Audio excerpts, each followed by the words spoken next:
Salut tout le monde, c'est Ardourefer. Dans cette vidéo, je vais vous présenter 3 configurations PC à 1200, 1400 et 1600 euros.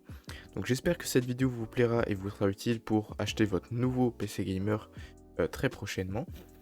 Donc on est, comme vous pouvez voir aujourd'hui, le 24 juillet 2022 à 10h53.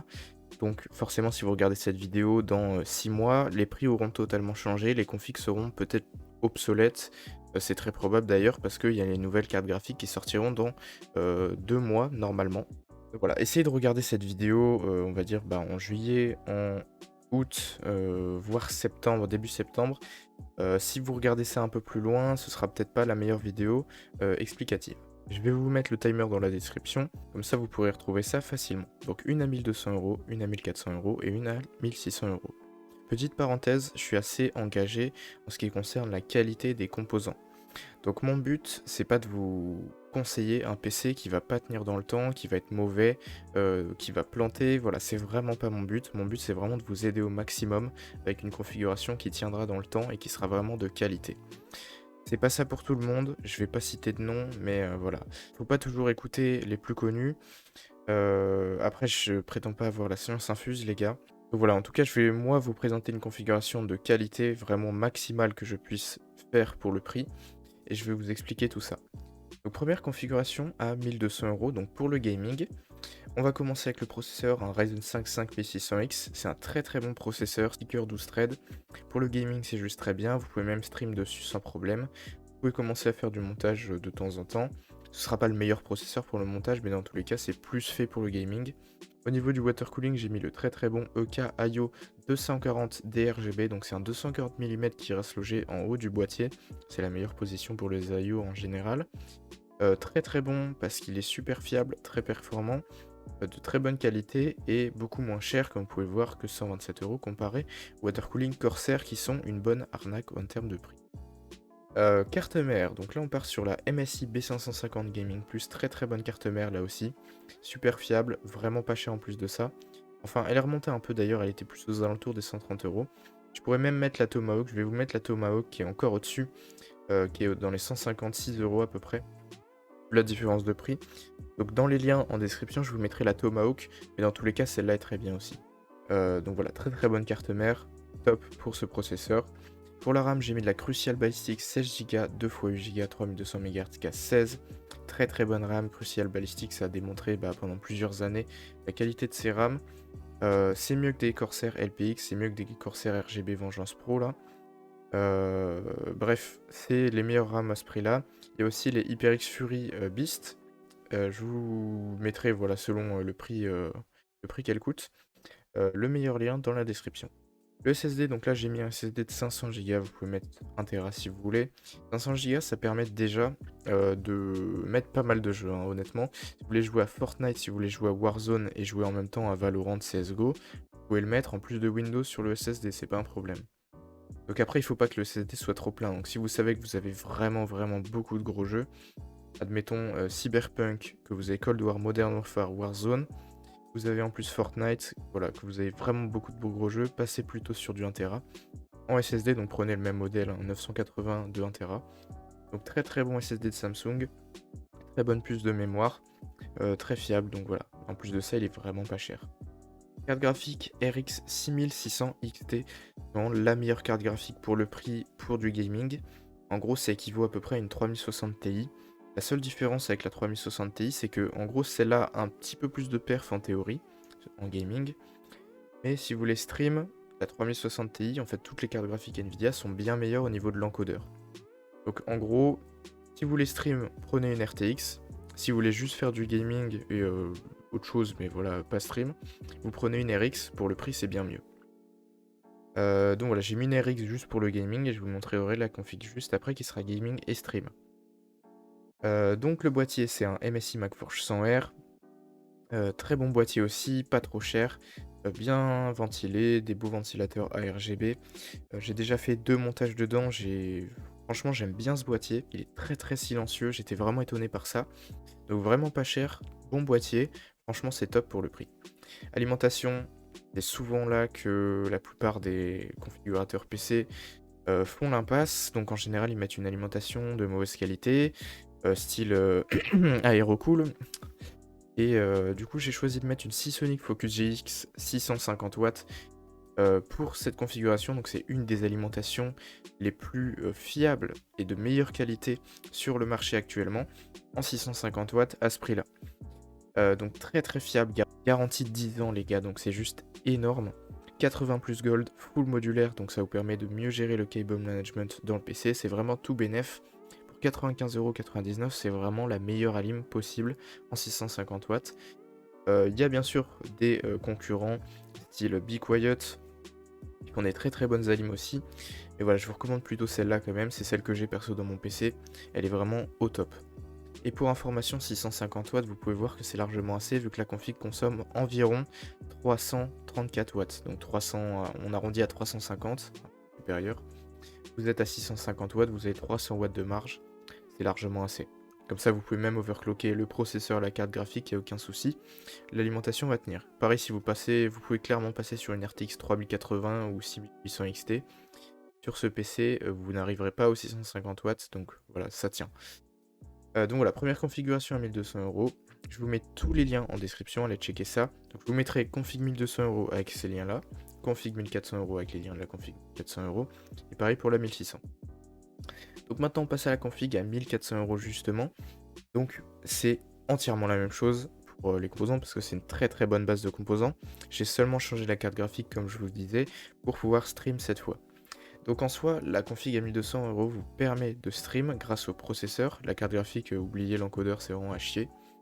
Le processeur vous permet d'encoder en stream, mais c'est pas le plus optimisé si vous voulez stream. Donc c'est pour ça que je vous ai mis une RTX ici, parce que l'encodeur est plus rapide et prend moins de performance que l'encodeur du CPU. Donc bref, si vous voulez stream et jouer en même temps, c'est vraiment sur ce PC là qu'il va falloir vous tourner. Donc certes, c'est 200€ plus cher en soi que le précédent, hein, donc là c'est 1200 et là c'est 1400. Mais si vous voulez stream, franchement, c'est vraiment un bon investissement. Donc avoir une RTX c'est beaucoup mieux, ça vous permet de stream avec l'encodeur NVENC, le New NVENC d'ailleurs, qui est un très très bon encodeur, celui avec lequel je stream sur mon PC principal. Très très bon encodeur, en plus de ça vous avez quasiment les mêmes performances que la 6600 XT. Vous avez beaucoup de fonctionnalités pour stream. Vous avez déjà Nvidia Reflex, ça c'est pour réduire la latence du PC, donc moins de latence égale en gros meilleur en jeu, entre guillemets. Ça peut se ressentir, mais voilà, bref, moins il y a d'input lag, mieux c'est. Donc il y a une technologie qui permet de réduire ça. Il y a aussi Nvidia Broadcast, qui est un logiciel qui vous permet de stream justement, enfin pas de stream, mais d'avoir des fonds verts, d'avoir une réduction de bruit sur le microphone. C'est un logiciel qui est très très très pratique pour le stream. Donc c'est pour ça que je vous recommande plutôt des RTX pour streamer et des RX pour juste jouer. Voilà, sinon la base de PC c'est exactement la même, donc Ryzen 5 5600X, très bon processeur, très bon water cooling, EK IO 240D. Carte mère, je vous mettrai aussi la Tomahawk parce que là c'est quasi le même prix. Crucial Ballistic, très bonne RAM, SSD toujours de 500Go, vous pouvez mettre la version 1TB, je vous mettrai les deux dans tous les cas, toutes les configs si vous voulez plus ou moins de stockage. Carte graphique du coup 3060 Ti, excellente, c'est un bon modèle Zotac, c'est dans l'entrée de gamme mais ça reste un bon modèle. Franchement, il est assez bien ventilé, assez performant, assez silencieux. C'est vraiment un très très bon modèle. MSI MacForge 100R, bon boîtier aussi, ça change pas. Et toujours la même alimentation, très très très très fiable aussi. On va passer à la configuration maintenant à 1600€. Donc là, il y a beaucoup de choses qui changent. Principalement le processeur, mais le i5 12400F. Donc en soi, il équivaut en termes de performance au 5600X. Je dirais que le 5600X est plus multitâche que le 12400F qui est quand même plus axé gaming en soi. Je recommande quand même plus le 5600X, mais là voilà, si vous voulez avoir une base un petit peu plus récente en termes de processeur, parce que le 5600X est assez récent, et les 12000 de Intel sont encore plus récents, et vous aurez donc la compatibilité avec les, en principe, 13000 qui seront normalement au même socket, donc 1700 LGA. Donc voilà, très bon processeur 12400F. F signifie qu'il n'y a pas de puce graphique avec le processeur. C'est le cas d'ailleurs pour les Ryzen. S'il n'y a pas de G, il n'y a pas de puce graphique. Donc bref, dans tous les cas, il y a une carte graphique, donc on s'en tape. Très bon water cooling, toujours le même, donc 242K. Très très fiable, très performant, très silencieux, pas cher en plus de ça. La carte mère, c'est une MSI Mag B660M Mortar, donc toujours des bons modèles chez MSI Mortar et Tomahawk. Donc à 183 euros, c'est là que ça pique quand même pas mal sur les 12e gen. C'est le prix des cartes mères. Donc là en gros c'est le prix d'une B550 F Gaming si vous avez un Ryzen 5 5600X par exemple. Et là c'est seulement le prix d'une B660 Micro ATX quoi. Donc c'est une très bonne carte mère, hein, mais franchement le prix des cartes mères ça pique sur les LGA 1700. La RAM c'est la même mais en non RGB que la précédente, donc 16 Go 3200 MHz qu'à 16. Le SSD cette fois c'est 1TB, toujours en Samsung, donc c'est le même modèle mais en 1TB. La carte graphique cette fois j'ai mis une RX 6700 XT 12 Go Nitro+, donc c'est un très très bon modèle de Sapphire. Bien refroidi, 3 ventilateurs, silencieux, performant, enfin bref tout ce qu'il faut. Le boîtier j'ai mis un Corsair 4000D, donc là ça change un peu. C'est un boîtier qui est quand même de meilleure qualité parce que forcément il est plus cher que le MSI MagForge 100R. Si vous préférez le 100R, mettez le 100R. Et retirez les ventilateurs qui sont ici. Dans tous les cas, vous aurez tous les liens en description. Vous pourrez faire un petit peu des mélanges de config, même si je vous conseille de rester sur celle que je vous recommande pour la compatibilité. Donc voilà, très bon boîtier, bien refroidi. En plus de ça, vous ajouterez donc 3 ventilateurs, les Arctic P12 PST ARGB 0dB. Je sais, c'est un nom rallonge, je l'ai déjà dit dans ma vidéo de présentation qui va s'afficher juste là en haut à droite. Très très bon ventilateur, ARGB, c'est parmi les moins chers du marché. Parmi les plus quali. C'est en gros un tiers du prix des ventilos Corsair ou Lion Lei Unifan. Et franchement, ça vaut vraiment le coup de prendre ces ventilos là. Pour info, j'en ai 7 dans mon PC. Toujours la même alimentation, donc 650 watts, Focus GX de Seasonic, très très bonne base.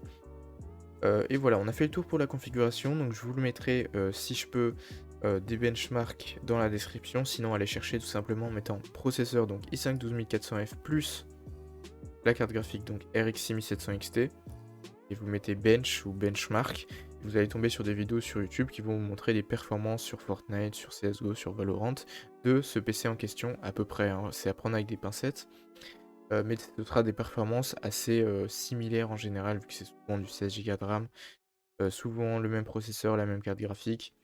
Donc après il y a des paramètres qui peuvent changer un peu, mais bref, vous pourrez trouver des choses assez proches quand même de la réalité.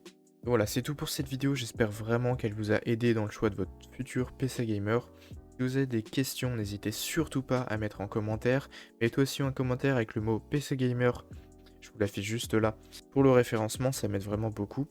Faut savoir que plus il y a de commentaires, plus YouTube va se dire que c'est une bonne vidéo. Donc voilà, mettez des likes à mort, mettez des commentaires à mort, ça m'aiderait vraiment énormément. N'oubliez pas de vous abonner à la chaîne si ce n'est pas déjà fait. Activez la cloche de notification, c'est très important. Vous pouvez aussi me suivre sur tous les réseaux sociaux, donc il y a mon Twitter, mon Instagram, mon Twitch, mon serveur Discord très très important dans la description, et ainsi que mon TikTok sur lequel je fais des vidéos, surtout sur le hardware. Voilà, vous pouvez aller checker ça, tous les liens sont dans la description. Merci à tous d'avoir regardé cette vidéo jusqu'à la fin, et donc moi je vous dis à la prochaine, à plus pour une nouvelle vidéo. Allez, ciao!